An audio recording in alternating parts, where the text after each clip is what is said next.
നമസ്കാരം.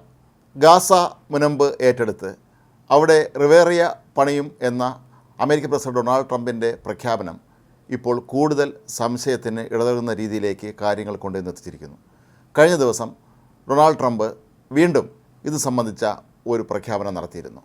സമൂഹ മാധ്യമമായ ട്രൂത്ത് സോഷ്യലിൽ ഇട്ട പോസ്റ്റിൽ ട്രംപ് പറയുന്നത് മറ്റ് രാജ്യങ്ങളിലേക്ക് മാറ്റിപ്പാർപ്പിക്കുന്ന ഗാസയിലെ ജനങ്ങൾ ഇനി മടങ്ങി വരേണ്ട കാര്യമില്ല എന്നാണ്. ഇത് സ്വാഭാവികമായും എല്ലാവർക്കും ഇപ്പോൾ സംശയം തോന്നിപ്പിക്കുന്ന രീതിയിലേക്കാണ് കാര്യങ്ങൾ കൊണ്ടുവന്നെത്തിച്ചിരിക്കുന്നത്. എന്തുകൊണ്ട് അവർ മടങ്ങി വരേണ്ടതില്ല എന്നതിന് ട്രംപ് കൃത്യമായ മറുപടി നൽകിയിട്ടില്ല.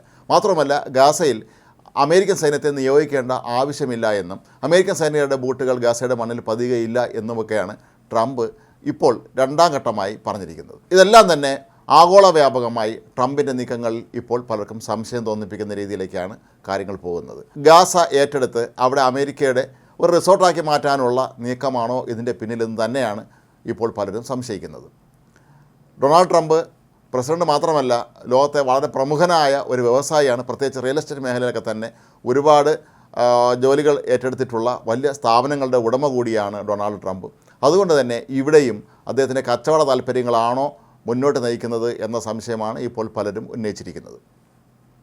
ഇവിടെ നിന്ന് ഒഴിപ്പിക്കുന്ന ജനങ്ങളെ ഈജിപ്തിലും ജോർദാനിലുമായി മാറ്റിപ്പാർപ്പിക്കും എന്നായിരുന്നു ഡൊണാൾഡ് ട്രംപിൻ്റെ നിർദ്ദേശം. എന്നാൽ ഈജിപ്തും ജോർദാനുമാകട്ടെ ഇക്കാര്യത്തിൽ തീർത്തും നിഷേധാത്മകമായ നിലപാട് തന്നെയാണ് സ്വീകരിച്ചിരിക്കുന്നത്. അടുത്തയാഴ്ച തന്നെ ജോർദാനിലെ അബ്ദുള്ള രാജാവ് അമേരിക്കയിലെത്തുന്നുണ്ട്. അദ്ദേഹം ഡൊണാൾഡ് ട്രംപുമായി നടത്തുന്ന കൂടിക്കാഴ്ചകളിൽ ഇക്കാര്യത്തിൽ തങ്ങളുടെ വിസമ്മതം അറിയിക്കും എന്ന് തന്നെയാണ് കരുതുന്നത്.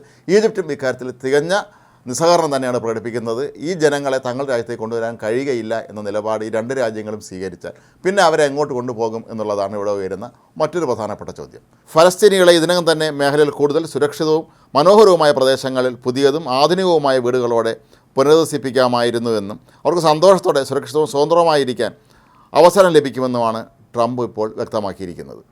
ലോകമെമ്പാടുമുള്ള മികച്ച സംഘങ്ങളുമായി ചേർന്ന് ഭൂമിയിലെ ഏറ്റവും വലുതും അതിശയകരവുമായ വികസിത പ്രദേശമായി മാറുന്ന ഒന്നിൻ്റെ നിർമ്മാണം അമേരിക്ക ആരംഭിക്കുമെന്നൊക്കെയാണ് ട്രംപ് ഇപ്പോൾ വ്യക്തമാക്കിയിരിക്കുന്നത്. ഇസ്രായേൽ പ്രധാനമന്ത്രി ബെഞ്ചമിൻ നെതന്യാഹുവിൻ്റെ അമേരിക്കൻ സന്ദർശന വേളയിൽ നടത്തിയ സംയുക്ത വാർത്താ സമ്മേളനത്തിലാണ് ഡൊണാൾഡ് ട്രംപ് തൻ്റെ ആശയങ്ങൾ അന്ന് പങ്കുവച്ചിരുന്നത്.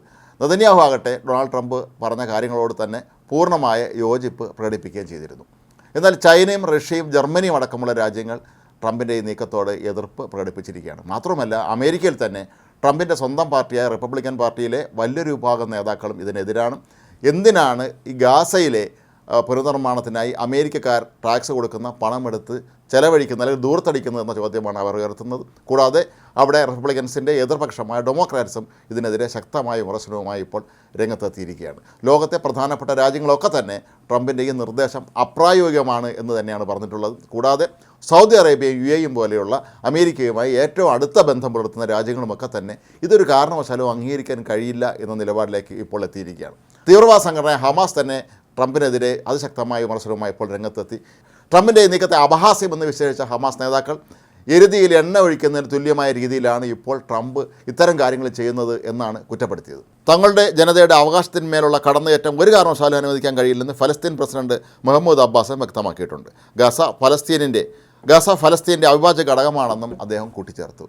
ഏതായാലും ഇപ്പോൾ ലോകത്തെ ഒട്ടുമിക്ക രാജ്യങ്ങളും സ്വന്തം പ്രസ്ഥാനമൊക്കെ തന്നെ എതിരായി നിൽക്കുമ്പോൾ ട്രംപ് ഈ ഒരു തീരുമാനം എങ്ങനെ നടപ്പിലാക്കും എന്ന ചിന്തയാണ് ഇപ്പോൾ എല്ലാവർക്കും ഉള്ളത്. എന്നാൽ ഡൊണാൾഡ് ട്രംപിനെ സംബന്ധിച്ച് താൻ ഏറ്റെടുക്കുന്ന കാര്യങ്ങളൊക്കെ തന്നെ അല്ലെങ്കിൽ പ്രഖ്യാപിക്കുന്ന കാര്യങ്ങൾ നടപ്പിലാക്കുന്ന കാര്യത്തിൽ കണിച്ചക്കാരനാണ് അദ്ദേഹം. അതുകൊണ്ട് തന്നെ ഇത് നടപ്പാക്കും എന്ന് തന്നെയാണ് നമുക്ക് വിശ്വസിക്കാൻ കഴിയുക. പക്ഷേ അത് എങ്ങനെ എന്ന ചോദ്യം മാത്രം ഇപ്പോഴും അവശേഷിക്കുന്നു. ട്രംപ് ഇക്കാര്യത്തിൽ ഇപ്പോഴും സംശയത്തിൻ്റെ നിഴലിൽ തന്നെയാണ്.